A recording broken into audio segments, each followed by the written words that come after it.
کیا عدالتیں اس اسکیل کو نہیں سمجھتی؟ عدالت میں بیٹھا ہوا جو آفیسر ہوتا ہے، ایک پریزائڈنگ آفیسر، وہ اتنا تعلیم یافتہ ہوتا ہے، بہت انسانیت سے سوچ سے عاری تو نہیں ہو سکتا، بہت عزت مآب ہیں، لیکن کچھ شکوک شبہات ایسے ہیں ہمارے کہ ہمارے قوم کے 3 ستونوں میں انتظامیہ، عدلیہ اور مقننہ، ان کے اندر وہ ہمکاری اور تعاون نظر نہیں آتا۔ میں پہلے بھی یہ باتیں کر چکا ہوں، جو ایک مستحکم نظام کے اندر ہوتا ہے ٹھیک ہے، چاہے آپ حضرت عمر کا نظام لے لیں، ٹھیک ہے قاضی انصاف کو مد نظر رکھ کے انصاف کرتا ہے، لیکن ایسا نہیں ہوتا کہ وہ جو انتظامیہ ہے اس کے ہر قدم کو شک کی نگاہ سے دیکھا جائے اور اس کے لیے اتنی مشکلات پیدا کر دی جائیں کہ کسی مجرم کو سزا دینا ایک جان جوکھوں کا کام بن جائے۔ وہ صبح کرنا، شام کا گیا، جوئے شیر کا لانا بن جائے، ٹھیک کہہ رہے ہیں آپ۔ وہ اتنا مشکل ہو جائے کہ ان کو سزائیں ملیں ہی نہ۔ تو ہمارا ریکارڈ اگر پیچھے کی طرف دیکھیں تو کتنی سزائیں دی ہیں ہم نے لوگوں، ہمارے جوان آفیسرز کو ٹارچر کیا گیا، قتل کیا گیا، لٹا کر بکروں کی طرح ذبح کیا گیا، پھر ان کی لاشوں کی بے حرمتی کی گئی، ان کے سروں سے فٹ بال کھیلا گیا، لیکن جب ہم آتے ہیں کہ سزائیں کتنوں کو ملیں تو وہ بچ نکلے۔ نہیں، تو اس معاملے میں جو ہمارے فوج کی قیادت ہے یا جوان ہے، یہ تو پھر ان کا صبر، بے پناہ صبر ہے ان میں کہ وہ اس کو رد عمل نہیں دیتے۔ میں آپ کو بتا رہا ہوں کہ صبر تو ان میں بہت ہے، بڑا مشکل اور وہ آپ کے سامنے ہے کہ آئین پہ چلنا چاہتے ہیں اور قانون سے امید رکھتے ہیں کہ قانون انصاف کرے گا، لیکن ہمارے یہاں رواج یہ بن گیا ہے کہ ہمارے جو انصاف کرنے والے ہیں وہ طنز بھی کرتے ہیں اور وہ سیاسی باتیں بھی کرتے ہیں، سیاسی ریمارکس دیتے ہیں، سیاسی مشورے دیتے ہیں۔ اچھا، یہ تو نہیں کہ کہیں اندر ان کے بیک ان دیئر مائنڈ کوئی ایک ایسا سوچ پائی جاتی ہے کہ وہ سمجھتے ہیں کہ جی یہ لوگ اچھے نہیں ہیں، یعنی ایک انہوں نے تصور بنا لیا ہے، یہ ایک تصور بن گیا، آپ نے بالکل صحیح بات کی ہے، اس تصور کو کہ اوپر ہی تانے بانے بن کے وہ فیصلے کر دیتے ہیں۔ یہ تصور بن گیا اور اس کی وجہ یہ ہے کہ ملک میں مارشل لا آتے رہے، اس کی وجہ یہ ہے کہ آئین نہیں بنا وقت پر۔ تو ہماری جو بگاڑ ہے اس کو تمام زاویوں سے اس کا احاطہ کیا جائے، اس کا تجزیہ کیا جائے تو بات واضح ہوگی۔ یہ سارا قصور فوج کے اوپر ڈالنا بھی ٹھیک نہیں ہے اور بالکل فوج کو بری ذمہ کر دینا بھی ٹھیک نہیں ہے۔ فوج کی غلطیاں ہیں، لیکن پھر ہم نے اس ملک کو آگے چلانا ہے۔ اس طرح تو کوئی نظام نہیں چل سکتا کہ سزا دینا جو ہے وہ ناممکن ہو جائے۔ لوگ ابھی 9 مئی کا واقعہ ہوا، سال سے زیادہ وقت گزر گیا، کسی کو سزا ہوئی؟ نہیں ہوئی۔ کسی مین مجرم کو سزا نہیں ہوئی۔ نہیں، وہ تو بڑی ڈٹائی سے کہتے ہیں 9 مئی تو ہوا ہی نہیں، اور یہ تو فوج نے خود کرایا ہے، اور وہ بھی 200 جگہ پہ۔ تو پھر انہیں پتا کہتا ہے یار فوج تو ایک جگہ، لیکن معاملے کو نبیڑیں تو صحیح۔ ابھی ایک گو مگو ہے اور لٹکی ہوئی ہے بات، اور اس کی کوئی صورتحال نظر نہیں آتی، بڑے بیان ہوتے ہیں کہ، لیکن حقیقت تو یہ ہے کہ 9 مئی کے مجرموں کو اگر ہم سزا نہیں دیں گے تو ہم پاکستان کی بنیادوں کو اور کھوکھلا کریں گے۔ لیکن بریگیڈیئر صاحب، حکومت کیا کرے اس میں؟ حکومت سوائے پروزیکیوشن، دیکھیں نا، پروزیکیوٹر اور جج میں مرتبے میں بھی فرق ہے، اختیار میں بھی فرق ہے۔ حکومت پروزیکیوٹر اگر ثابت بھی کر دے، اگر جج سزا نہ دے تو کیا کر لے گا؟ ہمارے یہاں قانون تو موجود ہے نا فوجی عدالتوں کے ٹرائل کا، وہ تو کیوں نہیں ہو رہے؟ وہ تو ہمارے بانی پی ٹی آئی کے دور میں بھی بیٹھی تھی عدالتیں۔ حکومت اس میں کوئی ڈھارس دے نا، کوئی سٹیپ لے، حکومت کا کام ہے نا لیکن اس ملک کو بچا کے رکھنا۔ بنیادی طور پہ تو ہماری پارلیمنٹ کا کام ہے، سپریم تو پارلیمنٹ ہے، وہ اگر سمجھے تو پارلیمنٹ کو سمجھنا چاہیے نا ذمہ داری۔ ان لوگوں کو جنہوں نے اتنے بڑے جرم کیے ہیں ان کو سزا ملنی چاہیے، اور پھر یہ رواج ختم ہونا چاہیے کہ اتنے بڑے سنگین جرائم کے ملزم آپ کے سامنے اپیل میں آئیں، آپ ان کو سیاسی مشورے دے رہے ہیں کہ ملاقات کر رہے ہیں۔ صاحب، پارلیمنٹ بھی تو بھانمتی کا کنبہ ہے نا، اس میں ایک نون ہے، زرداری صاحب ہیں، وہ اپنی راگ لاپ رہے ہیں، حکومت جو جے یو آئی ہے وہ اپنا راگ لاپ رہی ہے، جو پی ٹی آئی ہے وہ کہتی ہے میں نہ مانوں۔ صحیح بات ہے، ایک قوم کی حیثیت سے ہم 1971 کے سانے میں بہت بڑا نقصان اٹھا چکے ہیں، اب ہمیں ہوش کے ناخن لے لینے چاہیے تاکہ ایک اور 1971 خدا نہ خواستہ لوگ کہہ رہے ہیں، لوگ باتیں کر رہے ہیں نا، یہ ایک اور 1971 ہو سکتا ہے۔ تو اس لیے پارلیمنٹ کو اور تینوں ستونوں جو ریاست کے تینوں ستون ہیں ان کو سر جوڑ کے بیٹھنا چاہیے اور اس مسئلے کا کوئی حل نکالنا چاہیے. تمام سکسیسفل کامیاب ملک جو ہیں، کامیاب قومیں جو ہیں، انہوں نے ان مسائل پہ قابو پایا ہے. چائنا نے بھی قابو پایا تیانانمن اسکوائر کے اندر. اپنے ملک میں ڈسپلن آج وہ کس لیول پہ چلا گیا، ترقی لیول پہ گیا. اس کی ڈیٹ آپ کنیکٹ کریں نا، 1989 میں تیانانمن اسکوائر کا واقعہ ہوا. اس کے اگلے 30 سال میں کیسی ترقی ہوئی ہے، بے پناہ ترقی. ٹھیک ہے، اس لیے کہ ڈسپلن قائم ہو گیا، اس لیے کہ یہ بات بالکل کلیئر ہو گئی کہ سڑکیں بند کرنا، ہلڑ بازی کرنا اور نظام کو مفلوج کرنا قبول نہیں کیا جائے گا. اچھا، چاہے کوئی بھی قربانی دینی ایک سچی بات بتائیں، 9 مئی کو تیانانمن اسکوائر ہو تو سکتا تھا ویسے، لیکن فوج نے اگر مظاہرہ کیا ریسٹرینٹ کا تو ایک لحاظ سے اچھا نہیں کیا. اب اس کو اس بات کی سزا نہیں، لیکن اچھا کیا نا انہوں نے. اگر وہ میرا گولی خیال ہے چلا کہ دیتے، کیونکہ جو ہمارے حالات ہیں، جو پلان تھا وہ تو یہی تھا کہ کچھ چند 100 لاشیں مل جائیں تو اس کے اوپر ملک کو مصیبت میں ڈال دیا جائے، آگ لگا دی جائے، آگ لگا دی جائے اور پورے نظام کو زمین بوش کر دیا جائے. فوجی قیادت نے اچھا فیصلہ کیا. میرا خیال ہے کہ بالکل ٹھیک فیصلہ تھا کہ وہ لاشیں نہیں دینی جو یہ مانگ رہے ہیں، جو یہ چاہتے ہیں. نہ مارنا، ہتھیاروں کا استعمال نہ کرنا فوج کی ڈیسیژن تھی. انہوں نے اپنا نقصان کروا لیا، بہت اچھا ڈیسیژن تھا، اور انہوں نے ان کو وہ موقع نہیں دیا کہ یہ لاشیں لے کر لاشوں کی سیاست کریں. لیکن اب اس کے نتیجے میں الزام سارا فوج پہ ڈال دینا تو اچھی بات نہیں ہے. انصاف ہونا چاہیے. اور یہ اتنا سنگین معاملہ ہے. فوج کہتی ہے کہ ہم وی ڈونٹ اسپیک.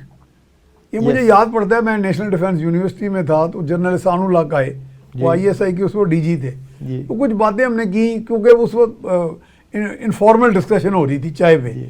تو کہنے کہ نہیں صاحب بات سنیں کہ وی ڈونٹ، ہم اس پہ تبصرے نہیں کرتے، تو ہمارا یہ کام نہیں ہے. ٹھیک ہے کچھ، میں نے کہا جی چیزیں اندھیرے میں رہ جاتی ہیں، لیکن اندھیرے میں رہ جانے سے بھی تو نقصان ہو رہا نا جی. میں اسی لیے یہ بات کر رہا ہوں کہ جن کی جیسے بھی آپ نے لسٹ کی بات کی، جن کی ذمہ داری ہے وہ ایکٹ کریں. فوج تو انتظامیہ کا ایک جزو ہے. ٹھیک ہے، فوج خود اسٹیبلشمنٹ ہم کر کے اشاروں کے نئیوں میں فوج وہ تو ایک علیحدہ، لیکن حقیقت میں تو فوج انتظامیہ کا ایک حصہ ہے، ایک اہم حصہ. فوج ریاست کا ستون نہیں ہے، ریاست کا ستون انتظامیہ ہے، انتظامیہ کا یہ اہم حصہ ہے. اور ان تینوں کا کام ہے کہ مل کے بیٹھیں اور ملک کے اندر جو حالات ہیں ان کا ادراک کریں، ان کا تجزیہ ہو، ان کا جائزہ لیا جائے اور ان مشکلات سے نکلنے کا کوئی لائحہ عمل بنایا جائے. اور یہ تو ایک جاری کام ہے مقننہ کا اور پارلیمنٹ کا. یہ جاری کام، یہ جاری کام ہے، ہر وقت یہ کام ہونا چاہیے. یہ تھوڑی ہے کہ آج کام کر لیا تو ہٹی بند کر لی تو پھر 15 دن میں ہٹی کھول دی. نیشنل ایکشن پلان بن گیا تو اس کے بعد وہ تو صبر آ گیا تو ختم ہو گئی بات. ختم نہیں ہوئی. نہیں، یہ تو ایک تسلسل کے ساتھ اس پہ غور ہونا چاہیے، کیونکہ چیلنجز تسلسل کے ساتھ آ رہے ہیں. جو کمزوریاں ہیں ان کو دور ہونا چاہیے. قانون سازی ایک مسلسل عمل ہے اور حالات کے مطابق قانونوں کی ضرورت ہوتی ہے اور قوانین بنائے جاتے ہیں، اور تبدیلیاں بھی کی جاتی ہیں. آپ بنائیں قوانین اور ان قوانین پر عمل کریں اور تینوں ستونوں کے اندر وہ ہم آہنگی پیدا کریں جو کامیاب قوموں کا خاصہ ہے. ہمارے ہاں وہ ہم آہنگی نظر نہیں آتی. ہمارے پڑوس میں بنگلہ دیش میں اور بھارت میں کہتے ہیں وہ ہم آہنگی ہے کہ اگر ریاست نے، ہم نہیں یہ کہتے، وہ ہمارے تو فیور میں نہیں جاتی چیز. مطلب افضل گرو گئے، وہ سارے جن کو پھانسیاں دی گئی بنگلہ دیش میں، لیکن یہ ہے بنگلہ دیش میں بھی فرق یہ ہے کہ وہاں مستحکم حکومتیں ہیں.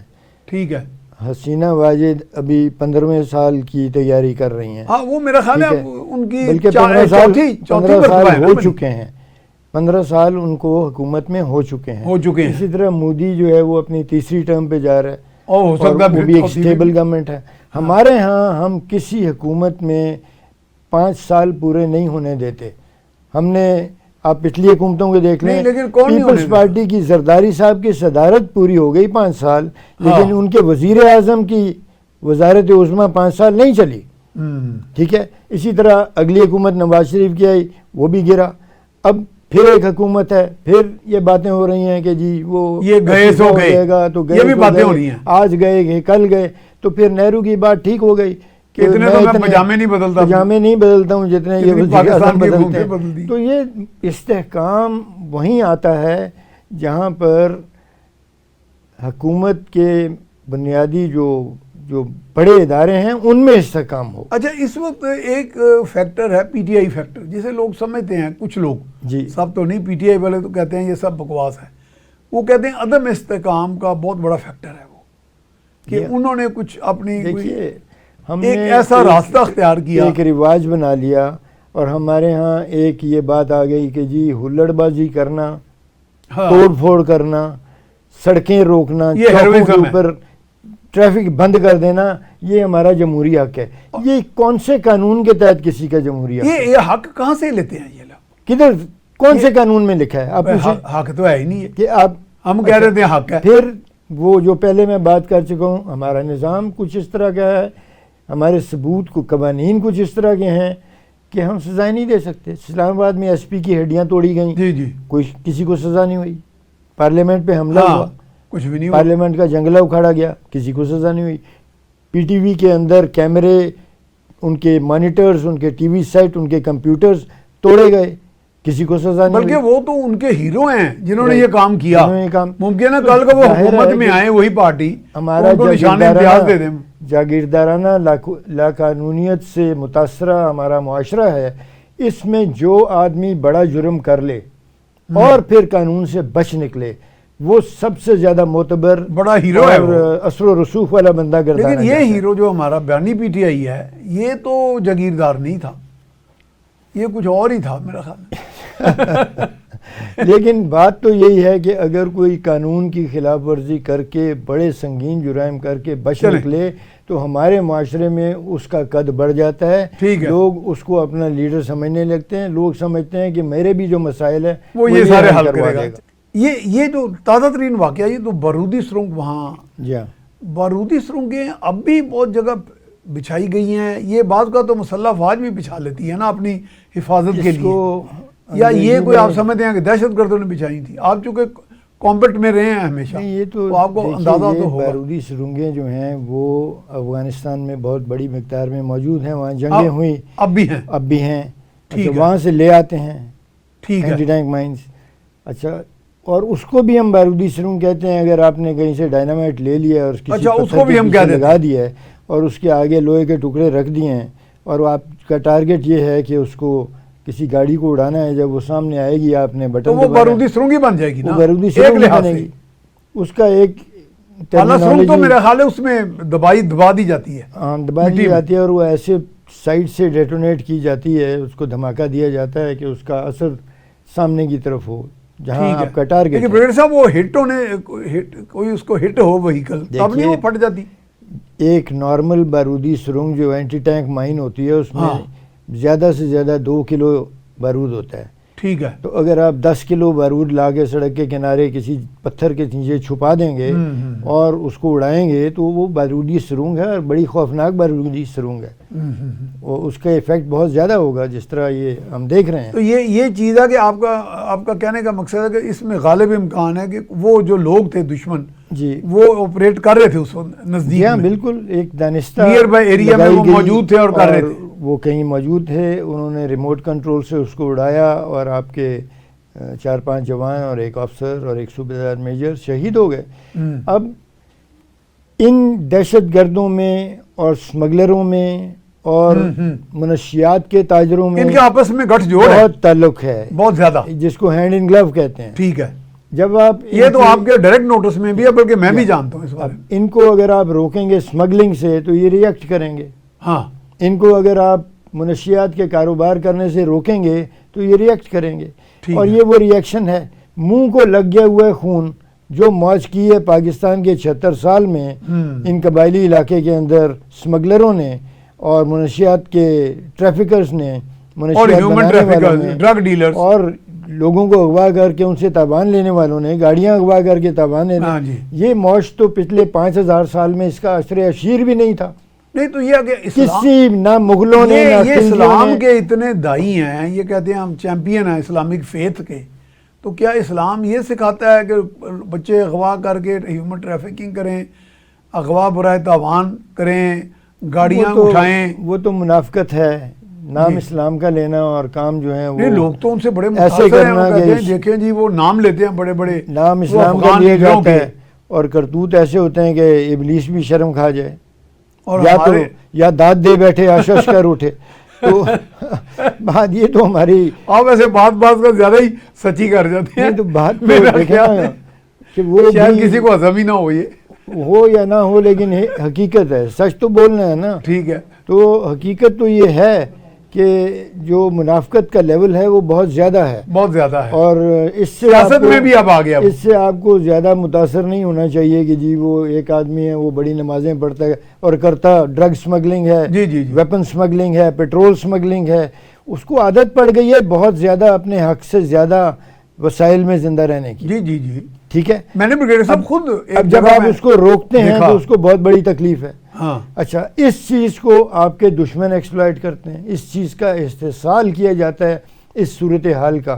آپ کے دشمنوں میں رو ہے، آپ کے دشمنوں میں موساد ہے، آپ کے دشمنوں میں دوسری جو دشمن انٹیلیجنس ایجنسیاں وہ ہیں.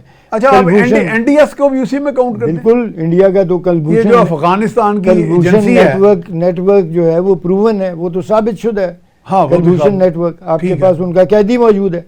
ٹھیک ہے. ٹھیک ہے. اور with all proofs. With all proofs. اور وہ بھی انٹرنیشنل کورٹ آف جسٹس میں بات لے گئے، انہوں نے چالاکی کی. اور وہاں تو ان کے اپنے رابطے بھی تھے نا. اور فیصلہ جو ہے وہ کچھ ایسا ہو گیا کہ اس میں آپ اس کو ایگزیکیوٹ نہیں کر سکتے، سزا تو آپ نے دی ہوئی ہے. اچھا، تو یہ ایک اگر نیٹ ورک موجود ہے تو اور بھی تو ہیں نا. اور بھی ہیں. وہ آپ کی تمام مشکلات سے فائدہ اٹھاتے ہیں.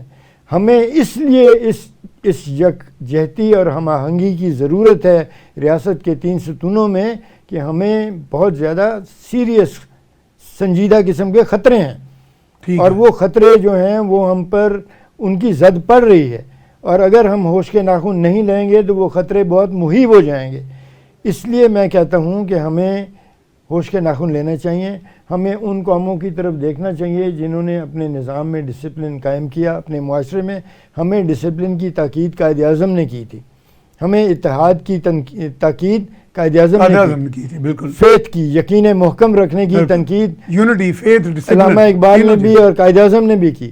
جو آپ کے بانی تھے مملکت خداداد پاکستان کے اور اسلامی جمہوریہ ہم اسے کہتے ہیں، ان سب کی تو بہت بڑی تاکید تھی ڈسپلن کے اوپر.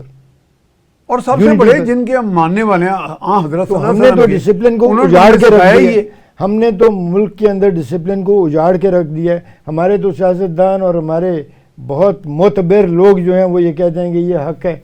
ہم نے تو یہ کر دیا کہ ایسے معاہدے کر لیے ریٹن کہ جی آپ کے خلاف کوئی ایکشن نہیں ہوگا. یہ جو آپ نے میٹرو توڑا ہے، 25 کروڑ کا نقصان کر دیا ہے یا 50 کروڑ کا یا 2 ارب کا، اس کے آپ کے ایف آئی آر نہیں. یہ ملک نقصان کرنے کے لیے بنا تھا.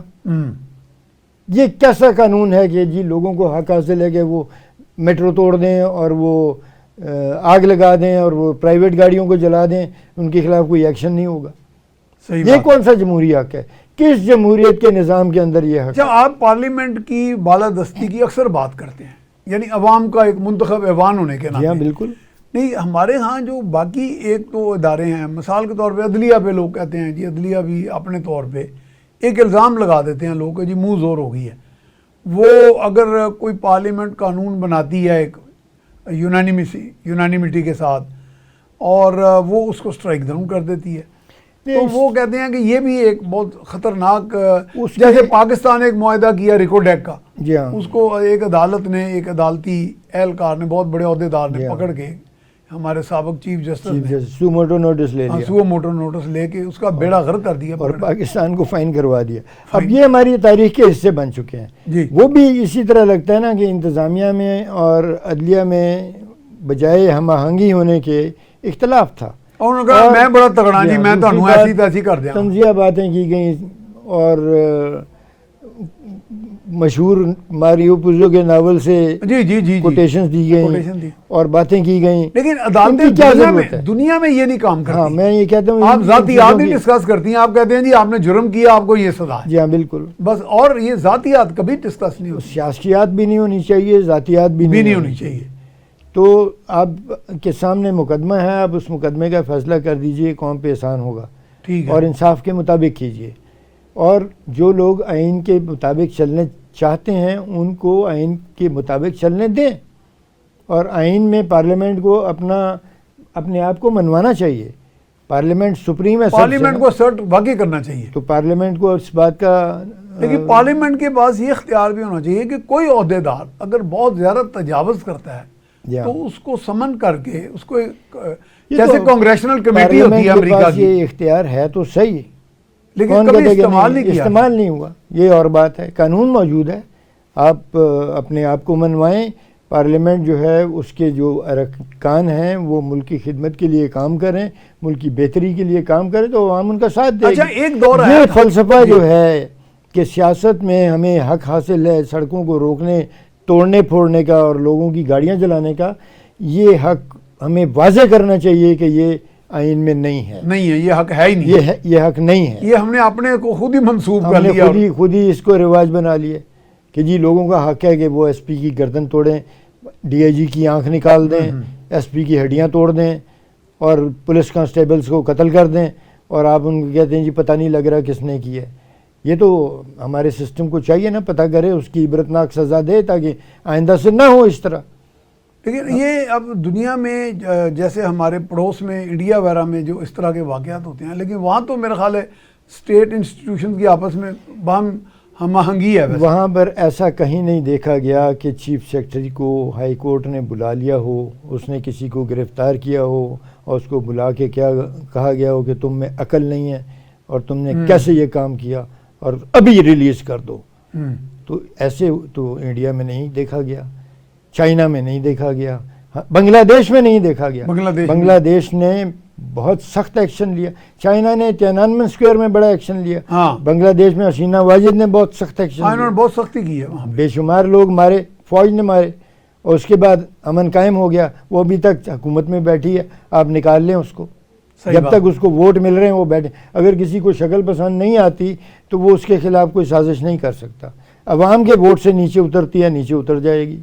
ٹھیک ہے، تو ہمیں بھی یہ ہونا چاہیے نا. یہ بتائیں کہ مثلا امریکہ، جیسے مجھے امریکن امبیسڈر نے بھی کہا کہ مسٹر رحمان وہ یہ سی پیک یہ ہوا ہے، it should be subjected to the same scrutiny. وہ تو خیر ایک سفارتی لینگویج تھی، لیکن امریکہ بہرحال اگر سی پیک پہ ہم اپنا اسرٹ کر کے آگے بڑھتے ہیں تو امریکہ ہمیں روک کیسے سکتا ہے؟ کیا امریکہ اگر امریکہ ہماری آکسیجن پہ پابندی لگا دے تو کیا ہم سانس لینا بند کر دیں گے؟ میں وہی کہہ رہا ہوں، یہ لوگوں کو یہ بھی حوصلہ دیں کہ ایسے بھی بات نہیں ہے، امریکہ کو ملک الموت تھوڑی ہے. اور ہمارے ان کے ساتھ تعلقات اچھے ہونے چاہیے. ہمیں امریکہ سے تعاون اور دوستی قائم رکھنی چاہیے، لیکن اپنے مفاد چائنا کی کاسٹ پہ اس دوستی کو قربان بھی نہیں کرنا چاہیے. اس کی اپنی اہمیت ہے، لیکن ہمیں یہ قبول نہیں کرنا چاہیے کہ ہم پاکستان کی بہتری کے لیے جس چیز کو مقدم سمجھیں وہ امریکہ کے کہنے پہ ہم نہ کریں. اگر ہم ایسے کریں گے تو ہم پھنس جائیں گے. ہم ایک آزاد اور سوورن ملک ہیں، ہمارے اپنے ترجیحات ہیں، اور علاقے کی جو اسٹریٹجک سچویشن ہے اس کے مطابق ہماری ترجیحات ہونی چاہیے اور ہیں. ان ترجیحات میں چین کی بہت بڑی اہمیت ہے. صحیح بات ہے. چین کا ہمارے ساتھ مشترکہ بارڈر ہے، ہمارے ساتھ ہمیں اس کی بہت زیادہ اہمیت ہے. ہماری اس دوستی کی ایک بہت زیادہ اہمیت ہے جس کو ہم نے یعنی زیادہ پروان چڑھانا ہے. جی ہاں بالکل. اور کسی کی قیمت پہ نہیں، ضروری نہیں کہ ہم کسی کی قیمت پہ کریں. اور ہمارا جو اقتصادی ہمارا مستقبل ہے وہ اس چیز میں مضمر ہے. تو آپ سمجھتے ہیں یہ دورہ بڑا کامیاب رہا پھر یہ وزیر اعظم کا؟ میں سمجھتا ہوں کہ بڑا کامیاب رہا. اچھا، اور سنا بزنس ٹو بزنس بھی بڑے باتیں معاہدے ہوئے. ابھی کچھ سالوں میں پتہ لگ جائے گا، آنے والے چند سالوں میں، کہ اس کی کیا جو طبعی اثرات ہیں، جو پریکٹیکل ہیں، عملی اثرات. ٹھیک ہے، وہ تو ابھی آئیں گے سامنے، وہ تو ابھی آئیں گے. صحیح بات. لیکن فی الحال تو بات خوش آئند ہے کہ وہاں گئے اور ان کے ساتھ بہت شکریہ 32 سے زیادہ MOUs پہ